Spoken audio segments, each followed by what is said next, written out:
Ah, ladrões, ladrões. Como os brasileiros se amarram em ladrões, né? Até parece que estão presos a eles.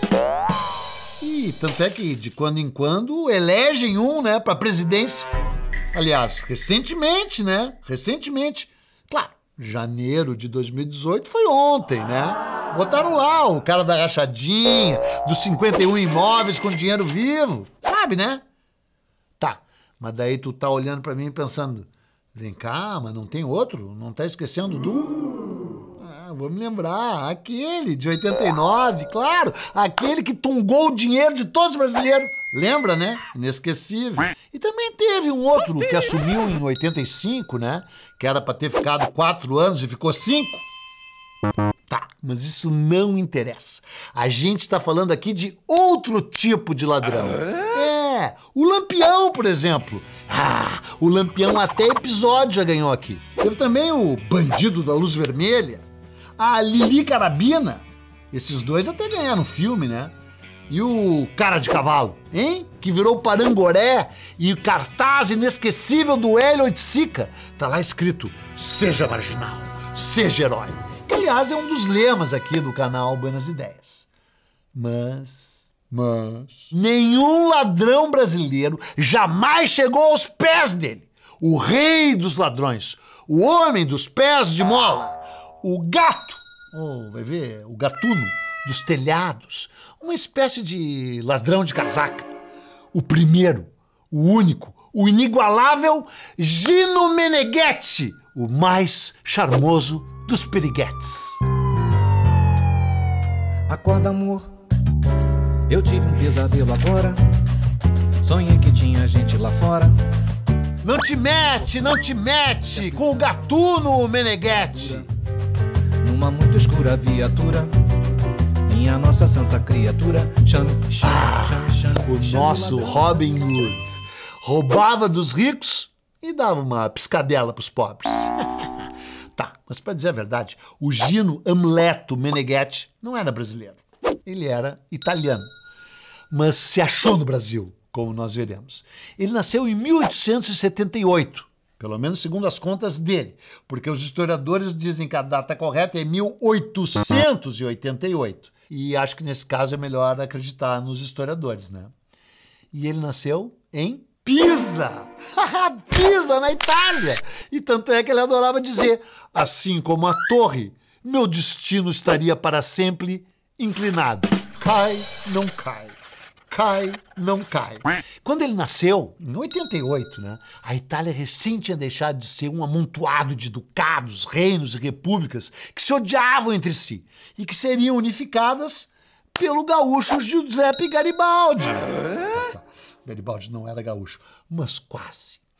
O Gino era o segundo de 4 filhos de um barqueiro que recolhia areia ali no Rio Arno, aquele dos liquidificadores. Sabe o Rio Arno, né? E de uma lavadeira. Dizem que ele nasceu com mola nos pés, porque ele saltava mais alto que o Pelé e sapateava melhor que o Gene Kelly, né? E aí ele acabou virando um ladrão de galinhas. É isso aí. Literalmente um autêntico, um genuíno ladrão de galinhas. E de frutas também. Porque ele vivia na miséria, porque eles não tinham o que comer. E aí, desde os 8, 9, 10 anos de idade, ele trepava nas árvores, pulava as cercas e enchia o bucho de frango e de goiaba. Só que daí foi capturado pela polícia, pela primeira vez com 11 anos recém-feitos. Depois com 12, 12 e meio, 13, 3 meses, 5 dias e 2 horas. E todas as vezes que era pego, era tratado como adulto pelos miganha. Ficava dias na prisão, dias detido, enquanto que outros colegas de roubo dele eram liberados muito antes, porque conseguiam pagar a fiança.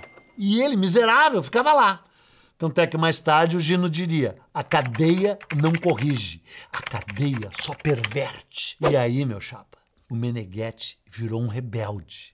E além de virar um rebelde, ele se tornou uma coisa ainda mais perigosa que isso. Um leitor. Um ávido leitor. E aí ficou fascinado por figuras que ele considerava meio doidas, que nem o Spartacus, o Calígula, o Nero, E não demorou para começar a ler literatura anarquista. A trama se adensa. Aí, aos 14 anos, roubar já tinha virado uma compulsão, um hábito, uma mania, um hobby, um destino. O destino do Gino Meneghetti era ser ladrão. E aí, cara, ele foi posto no reformatório. E lá no reformatório acabou fazendo cursos técnicos e virou torneiro mecânico no ABC.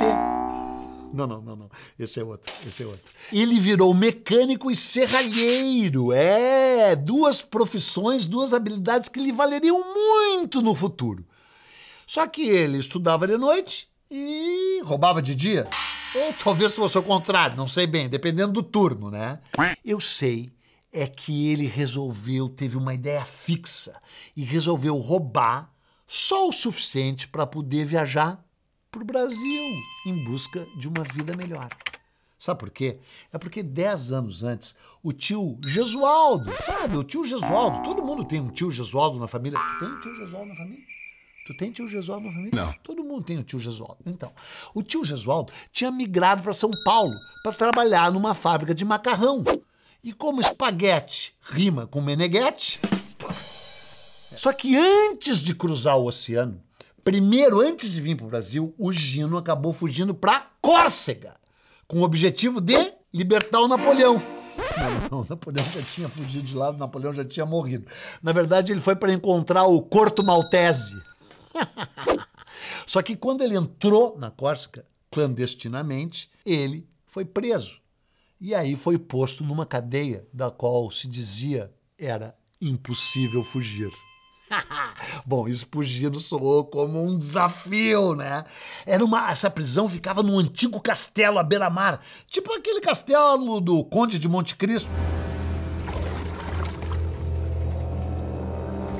Aí o Meneghetti encostou um banco do refeitório numa parede, escalou a parede de um jeito que nem uma aranha, assim, Homem-Aranha, conseguiu passar, se esgueirar pro meio dos ferros de uma janela e se atirou no mar, cara. 25 metros de altura. E quando se deram conta, o cara já estava num navio para Cannes. Ele foi para Cannes para ver a estreia do filme do Beto Brant, Dove a Meneghetti. Não. Esse filme foi feito mesmo, o filme do meu amigo Beto Brant, mas só estreou em 1989, em Gramado. De Cannes, o Gino foi para Nice, onde num tempo ele ficou numa Nice. De Nice ele foi para Gênova. E de Gênova ele conseguiu uma passagem de terceira classe num navio chamado Tommaso de Savoia para o Brasil.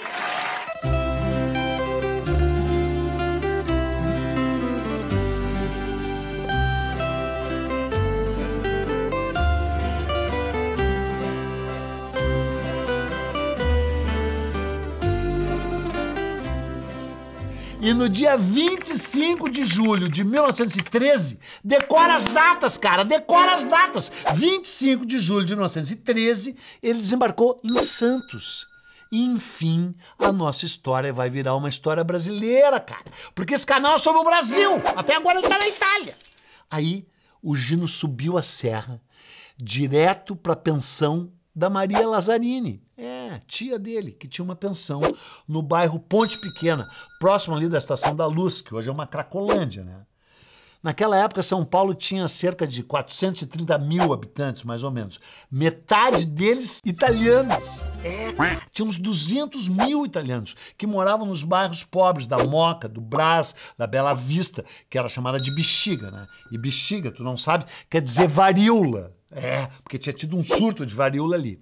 Esses imigrantes tinham cantinas, padarias, pensões e tudo morava amontoado nos cortiços. Trabalhavam feito um louco em oficina, escritório, fábrica, né?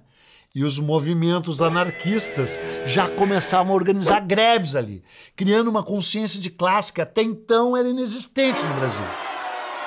E foi nesse cenário fértil que a carreira do Gino ia germinar. Em 1913, no ano que chegou, ele começou a trabalhar na fábrica de chocolates Falck, que existia um bom tempo, porque nessa mesma fábrica labutavam vários dos hóspedes da pensão da tia Lazzarini dele. Só que o Gino não tinha nascido para trabalhar, né, cara? Lugar de gatuno é no telhado, né? E aí, por uma incrível ironia, depois de sair dessa fábrica, ele teve que conseguir um outro emprego. E sabe onde é que ele foi trabalhar? Como serralheiro na construção da penitenciária do estado de São Paulo, que mais tarde ficaria conhecida como? Como? Carandiru. Carandiru, que viraria a futura morada do Gino. Por conta da vida boêmia que ele levava, né, ele acabou tendo vários atritos com a tia, e aí tomou um pé na bunda e teve que se mudar para o Hotel Toscana, que fica na atual Rua do Seminário, em São Paulo, que ainda existe. E lá, no Hotel Toscana, ele conheceu quem? O amor da vida dele, a Concheta Tovani. E claro, como não podia deixar de ser, era um amor proibido, né? Porque ela era sobrinha do dono do hotel. E o dono não permitia que ela se relacionasse com nenhum hóspede. Ainda mais um hóspede com aquele currículo, né? Que não era currículo, era uma ficha corrida, era um prontuário, né? E aí, cara, tem uma história engraçada, porque um belo dia o Gino convidou a Concheta para ir num circo perto ali do Vale do Anhangabaú. E eles se sentaram do lado de duas peruas ricas. Não sei se era um bolsominion. Acho que não, naquela época elas não existiam ainda. E aí o Gino reparou que a Concheta não tirava o olho, cobiçava, na real, né, a bolsa de uma delas. Não que ela fosse roubar, mas ela queria ter uma bolsa que nem aquela. Então, cara, aconteceu um acidente com um trapezista. E quando a plateia começou a correr desesperada, o que o Gino fez? Tomou a bolsa da perua. Mas é claro que ele não ia dar uma bolsa igual, né, pra namorada, que ia perceber. Então, ele era amigo de um ourives, que aliás era o cara que modificava as joias que ele já andava roubando, e aí ele mudou a bolsa e deu pra sua amada.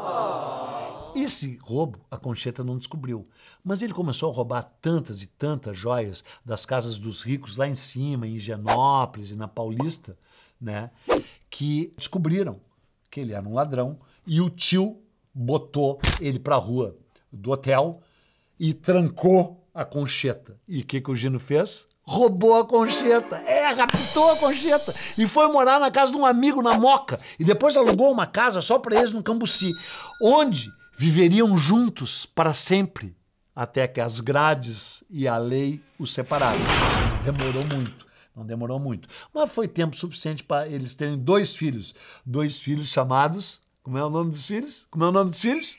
Spartacus e Lenine.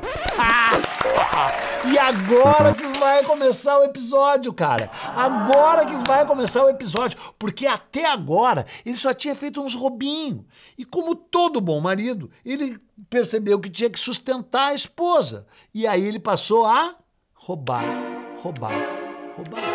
E roubou muito, sempre sem deixar rastros, sempre entrando pelos telhados ou pelos porões e sempre roubando só de rico. Só que, claro, chegou uma hora que ele tinha que ser preso, né? E acabou sendo preso porque ele decidiu sair, mudar de método e assaltar a famosa e repugnante Casa Sarli, que era uma tradicional casa de armas importadas. Sabe dessa gente horrorosa, né? CACs, clube de tiro. Essa gente horrorosa que anda armada, que compra arma, porque o Meneghetti nunca andou armado. Quer dizer, andou, mas vamos fazer de conta que não andou, que fica melhor o episódio. Ele entrou pelo porão dessa loja e roubou os armamentos mais caros, né? E começou a revendê-los. Só que a polícia ficou sabendo, é claro, que tinha um comércio ilegal de armas estrangeiras rolando em São Paulo, prendeu um dos receptadores e chegou no autor do roubo. E aí se deu a primeira grande e rumorosa prisão do Gino Meneghetti no Brasil no dia 31 de março de 1964. Não, no dia 31 de março de 1914. E ele foi preso com uma maleta cheia de armas por 8 policiais. E foi preso e espancado. Apanhou muito e virou manchete pela primeira vez no Brasil, porque a polícia brasileira pediu a ficha dele na Itália. E aí a ficha dele chegou da Itália dizendo que ele era um elemento perigoso, condenado numerosas vezes por crimes contra a propriedade e por violência contra agentes da força pública. E aí, cara, ele foi condenado a 8 anos de prisão. Só que botaram ele numa cela com 50 presos. E aí ele cavou um túnel E quando ele estava quase chegando na rua, o túnel foi descoberto e ele foi acusado de ser o mentor da fuga e jogaram ele numa solitária, um poço redondo, recém-construído de cimento, tapado por uma grade de ferro, e ele foi deixado ali nu, por meses a fio. E aí, cara, numa madrugada gelada de julho de 1914, ele conseguiu escalar as paredes, porque ele subia a parede que nem ninguém, e se imiscuiu entre as barras, deixando pedaços de sua pele nas grades, segundo ele mesmo falou, né? E conseguiu passar por esse buraco e escapou.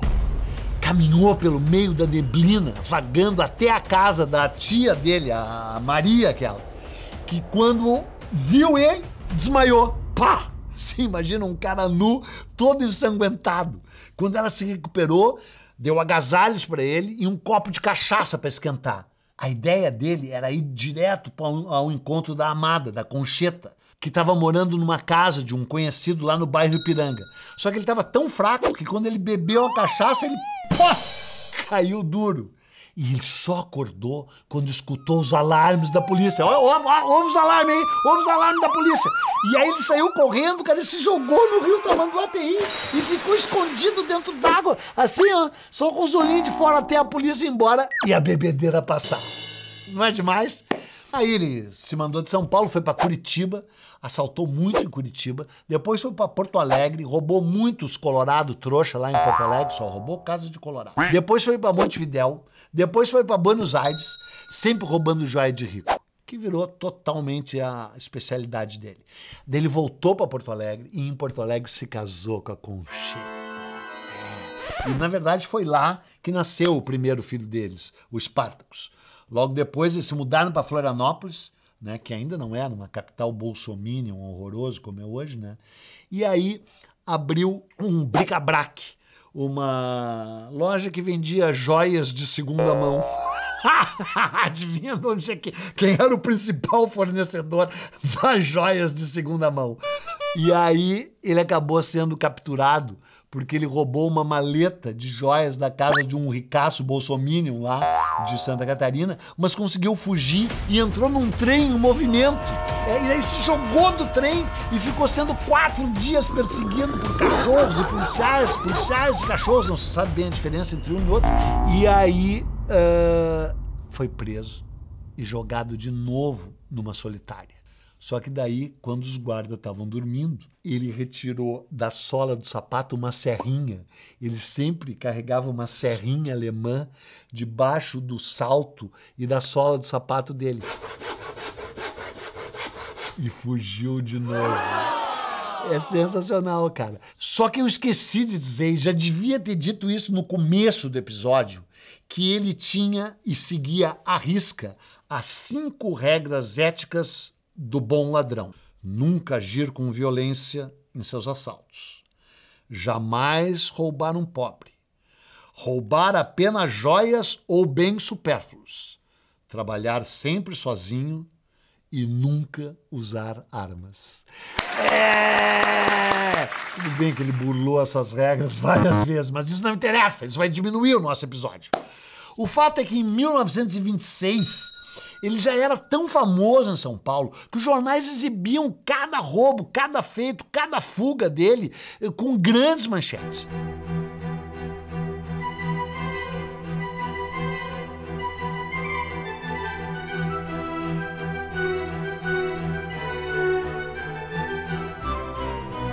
Disseram até que ele já tinha roubado até o Matarazzo. A questão é que nesse ano, em 3 de abril de 1926, o ninho dele de amor foi descoberto. E aí 8 policiais apareceram na casa dele e deram voz de prisão para ele. Só que ele fugiu pelo telhado, enquanto a Concheta e os seus 2 filhos, o Spartacus e o Lenine, eram presos. Ele viu os filhos e a mulher sendo levados. O chefe da polícia era um tal Dr. Roberto Moreira. E foi ele que prendeu a mulher e os filhos, injustamente, né?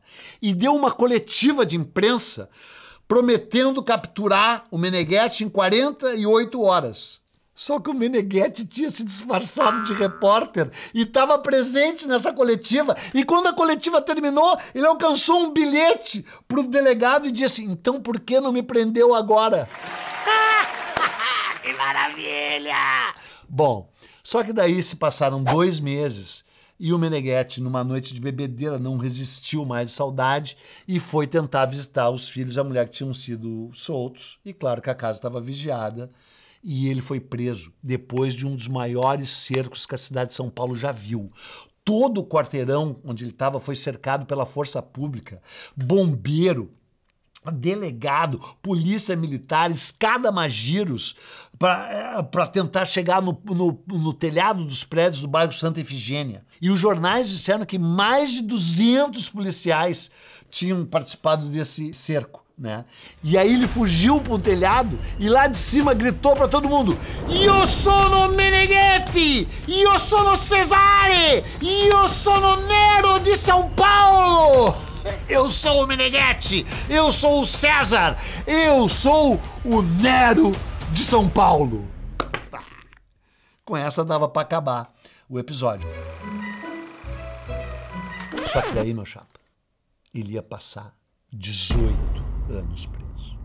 Ele foi levado para o pavilhão 2 da penitenciária estadual, a que ele tinha ajudado a construir, e ficou na famosa cela 504, que ele mesmo tinha ajudado a construir. E essa cela foi apelidada de A Jaula, porque ele ficaria lá quase 20 anos. E nesses anos, ele passou por muitas torturas, porque queriam que ele confessasse que ele tinha matado um delegado. Só que ele não tinha matado o cara. E ele se tornou o primeiro cara que denunciou o pau de arara no Brasil.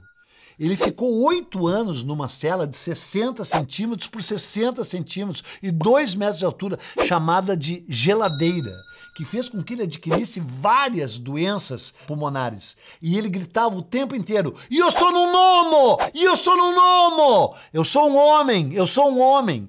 E se tornou um ídolo, um ícone de toda a penitenciária.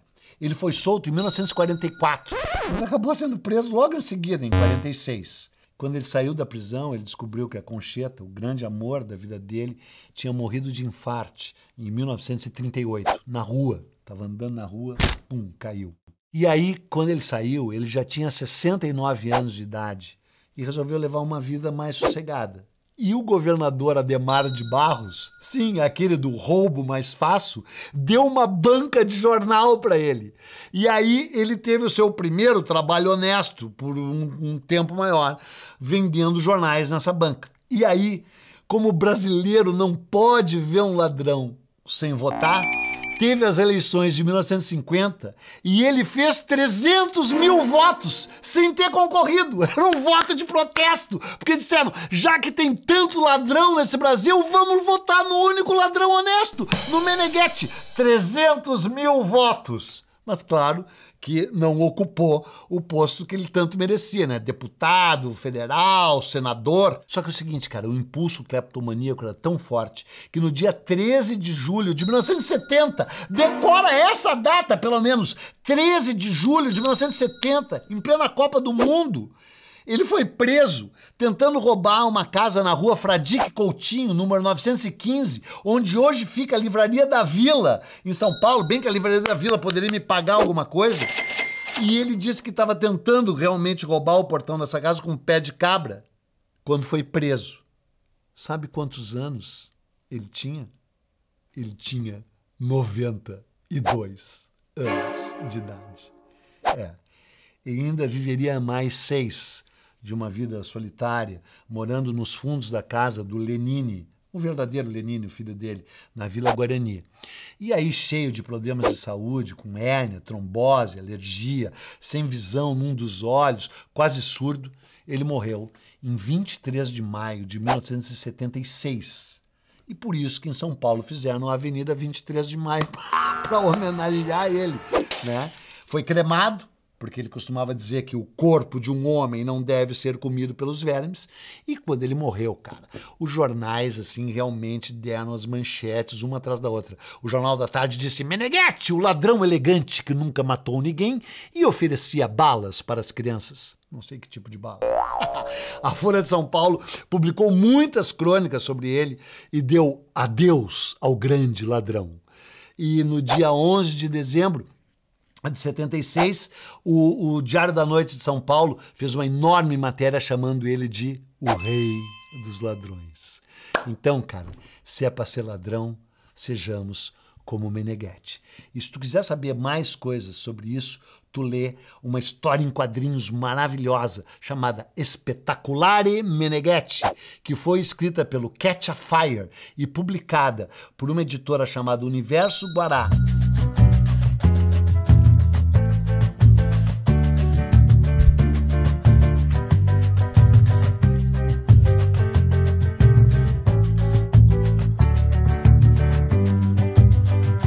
E assim, pela primeira vez na história desse canal, sem ser 3 roteiros feitos pelo Rodrigo ali que nem contam, eu fiz um episódio baseado num roteiro vindo de fora.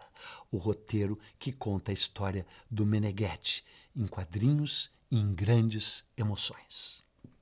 Tchau. Acorda, amor.